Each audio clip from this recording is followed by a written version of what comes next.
This module focuses on basic camera setup. At this point, we are assuming that you have pulled the camera out of the box, you have plugged in AC power, and you have also plugged in an Ethernet cable that has access to the internet. So once the camera has been powered up and has been running for at least a minute or two, it should find our data center and actually boot.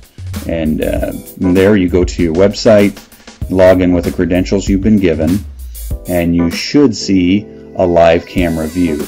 And this is the type of screen you should see, where you will have a live camera view tab and some recordings, HDR settings, and things like that across the top. If you have more than one camera, you may see multiple camera views in this screen here. If you want to just see one of those cameras in a bigger screen, you can just click on the name of the camera and it will just focus on that single camera. If you wanted to go, there's drop-down menus to choose all cameras, or if you have more than one camera, you can view kind of a Brady Bunch screen if you have more than one camera. So that should get you at least to the initial view of the camera.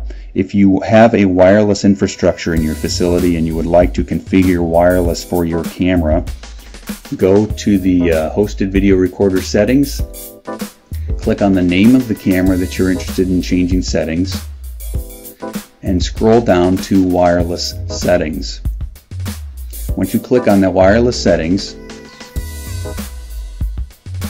it will bring up the available SSIDs within the range of the camera. It will show you the signal strength. Type in the SSID you're interested in attaching to and the various security settings. You have no security, WEP, or WPA PSK.